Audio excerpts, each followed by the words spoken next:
Now, I've addressed this on my last video, talking about Jay Prince, who's, still going on his press tour, promoting his book, The Art and Science of Respect, which I plan on copping, because I definitely respect the OG Jay Prince. But what I've noticed, looking at his interviews, look at the comment section, things of that nature, people are speaking bad light of Jay Prince. They don't respect the dude. I see a lot of negative comments regarding Jay Prince, and I see the disconnect. The disconnect is because Generation Z, I'm 38 years old, so I understand the OG perspective of an elder, right, like Jay Prince. I understand his perspective. I grew up around guys with his mentality, so I completely understand his perspective and definitely respect it. But the disconnect is that the younger generation, Generation Zs, that are following behind the millennials, there's a disconnect. They don't relate to a guy like Jay Prince. This is the OG perspective where he's basically a what you would call a face-to-face approach to dealing with situations. You see how, for example, right? We live in a social media age, so you're gonna do tight buys and FaceTime beef on IG, Insta stories. You're gonna do everything online. A guy like Jay Prince is gonna handle situations face to face, in person. He's not about that back and forth stuff. He's gonna make sure things are resolved in person. And he always had, and that's been effective, and it's still to this day, which is why, and I totally agree with him squashing the beef between Pusha T and Drake.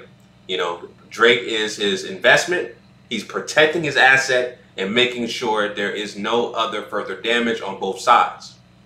I saw the interview he did with Hot 97, he also indicated furthermore that Kanye called him to stop the beef, and he, obliged by that and made sure Drake didn't drop another diss track. So he understands the totality of how things can get bad to worse. If those diss tracks would have came out, Drake would have had a diss track. Apparently, he had a lot of dirt on Kanye that could have ended his career, according to Jay Prince.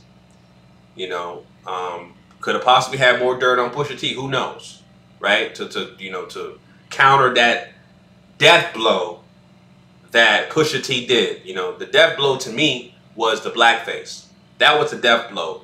But to put the icing on the cake to make his soul lift. His soul lifted once that story of Adidon, the lyrics, when he, was spitting those lyrics, his soul lifted, to the atmosphere. And like I said, it will go down as one of the greatest diss records of all time. Pusha T, the story of Adidon. So if that, if the records continue to go back and forth, it would have got bad to worse. And like I said in my last video, it would have been a financial death blow. But you have some other people who are also invested, not only in Drake, but good music, Pusha T, Kanye. Their pockets would have been affected, and who knows what they would have done physically, right? Who knows what it would have done? So an OG like Jay Prince, I give him a round of applause for doing this, because he had the foresight to stop something to escalate even further. Now, I disagree with him about, lines were going too far, stuff like that. In battle rap, all fair is love and war. It's all fair game.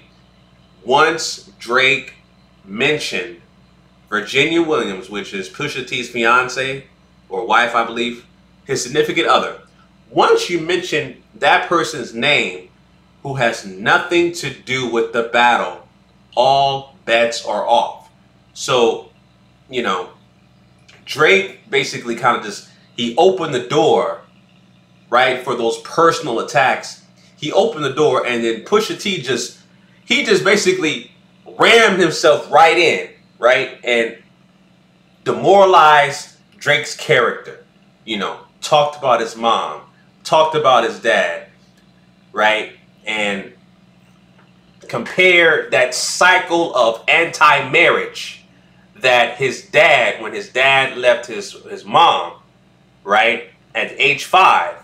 And that cycle continued as Drake got older. He was anti-marriage, right?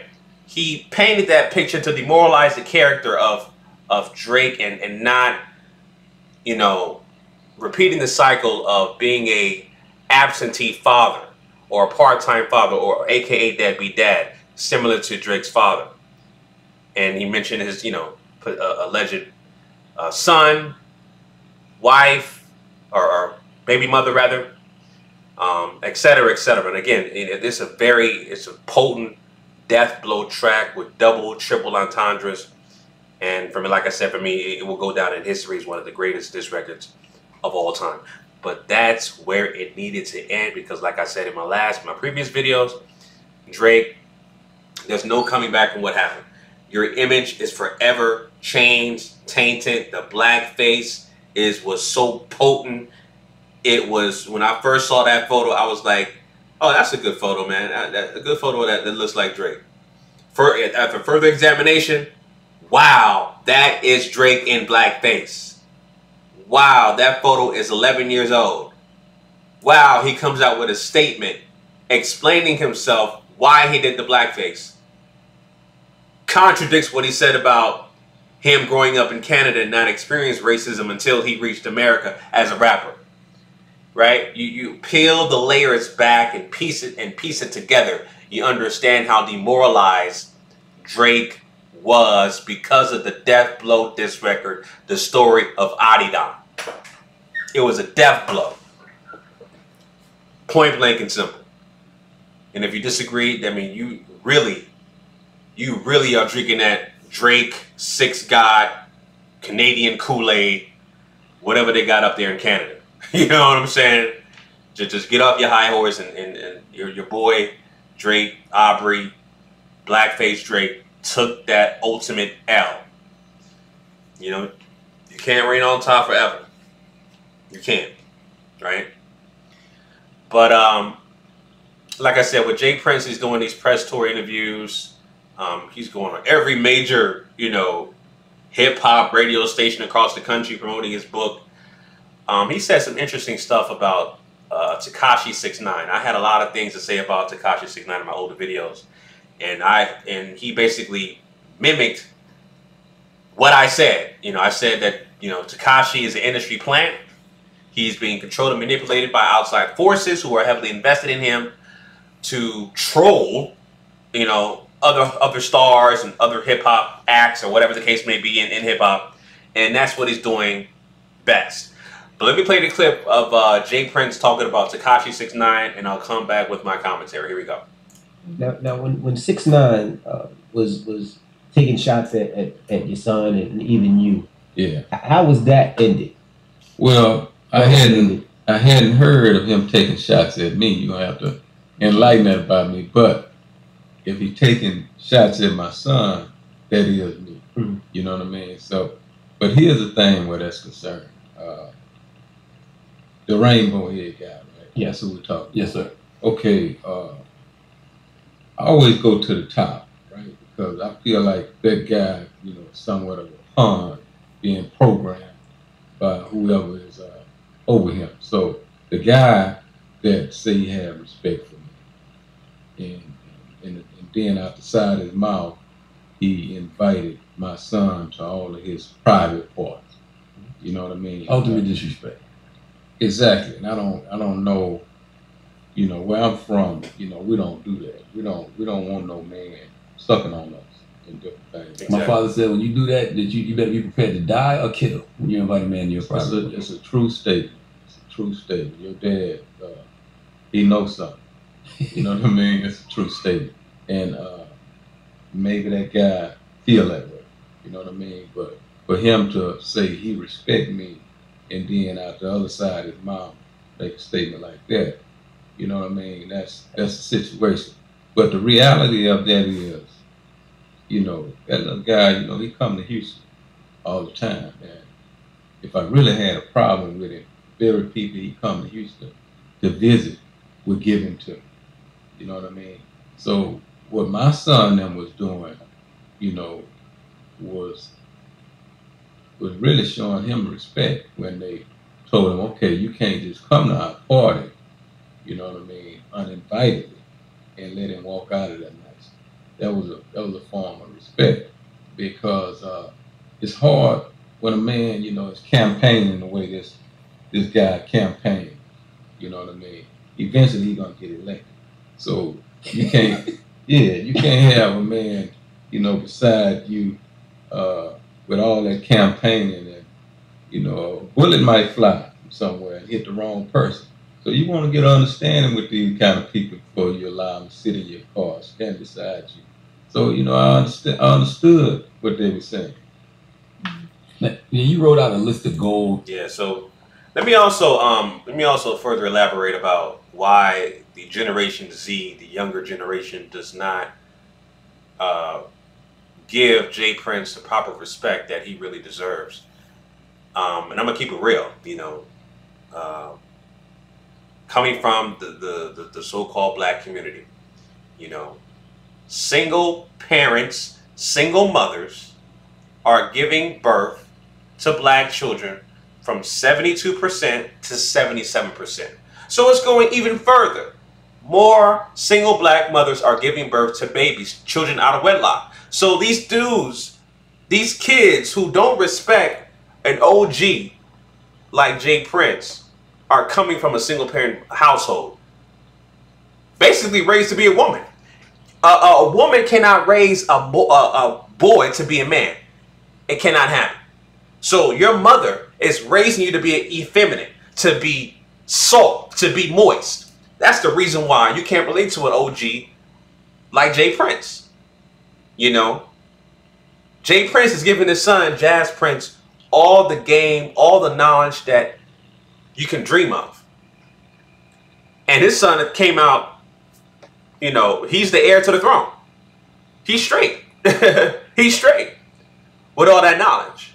So the reason why a lot of the guys can't relate, especially the younger generation, they can't relate simply because they were raised in a single parent household by a single mother who was raising their child to be a woman. And I'm being straight up and honest, because a woman cannot raise a boy to be a man. Straight up. That's a disconnect. But going back to Tekashi 6ix9ine, he hit it right on the head, because I said the same thing about Tekashi 6ix9ine. He's an industry plant being controlled by outside forces who are heavily invested in this kid. You know, I saw older pictures of this guy. He did a complete 180. You know, it's basically like someone saw this guy and said, this is what I want you to do. I want you to be this character, Tekashi 6ix9ine. I want you to get as much tats as you possibly can. I want you to surround yourself with a quote-unquote tough group of individuals, some, you know, tough guys around your neighborhood in New York, right? And I want you to be a part of the blood gang, right? I want you to be a part of that gang and set that gang, you know, as a part of your mantra. And I want you to go around and I want you to troll other hip-hop artists as you're coming up to give your name more of a buzz and to keep your name, you know, in the headlines. And I want you to keep doing it. And everybody else is going to understand what you're doing, and they're going to play along with it, which is why he's, you know, he's trolling these guys in Chicago. He's trolling the Chief Keefs of the world, the Lil Durks of the world. You know what I'm saying? And talking about F these guys in Chicago, F this rapper, F this rapper. Right? And these guys in Chicago are confused, but they're playing along with it. See, nothing's going to happen with this guy, Tekashi. Nothing's going to happen. There's not going to be any kind of real violence with this guy at all. He's trolling, and that is the art of trolling. That's what he's doing. Okay? And his handlers understand that. His handlers more than likely are being communicated, you know, being a communication to the guys that he's trolling to play along so that our name and your name can stay in the headlines. Right? So that's the whole shtick. That's your shtick. It's basically a game that Tekashi 6ix9ine and his handlers are playing. That's what they're doing. You know, trolling is the new way of blitz marketing. You know, back in the day, back in the 90s, early 2000s, when you had an album that was going to come out, you had to do not only press tours, you had to do physical street marketing campaigns. You had to go out and post, you know, billboard signs and hand out flyers and hand out CDs and stuff like that. The new age of marketing now is trolling, keeping your name abuzz on social media by any means necessary. You know, starting fake beefs, right? Which is what he's doing with these Chicago rappers and people like, you know, Adrian Broner. You know what I'm saying? Starting all these fake beefs just for buzz, just for publicity. He is mastering that. And his handlers are doing a great job of doing that. You know what I'm saying? So again, nothing's going to seriously happen to this guy, because if a guy like George Zimmerman can walk around still alive, still breathing, without a scratch on his body, right? Not one damn black person, not one black person out there with any kind of clout is calling this dude out to do any bodily harm with George Zimmerman, right? But Tekashi 6ix9ine, he's going to be just fine. He is an industry plant, just like J Prince said, controlled by outside forces, and that's what he's going to do. He's just, it's a new age of marketing. The new age of blitz marketing. That's what it is. All right? That's what it is. So, anyway, family, those are my thoughts about that clip of J Prince talking about Tekashi 6ix9ine. Let me know what you guys think in the comment section down below. All right, family, I'd like to hear your thoughts about that. And, you know, J Prince's book, let me know if you guys will be purchasing his book when it comes out, or I think it's out already. Let me know what you guys think about that. They have some interesting questions also about his past and stuff like that. He used to rap, you know, which I kind of knew, but I forgot. And he mentioned, "Damn, it feels good to be a gangster." YouTube that song right now. That's a classic. With Ghetto Boys, "Damn, it feels good to be a gangster." Classic song. He's the guy with the last verse on the track. He got a little slow flow. He raps just like he talks. Slow. Real slow. But it's a dope track, classic track, man. And you know, like I said, much respect to J Prince, Houston, you know, Texas, Rap A Lot Records, all of the guys out there, man. Much respect to those dudes. Anyway, family, those are my thoughts on that. Leave your comments down below. Make sure you follow me on social media at GMOGMediaTV. All links are down below in the description. All right. If you're new to the channel, please subscribe and hit that bell notification icon for the latest and greatest content. Until next time, family, Chauncey, a.k.a. the Black Separatist, signing out. Peace.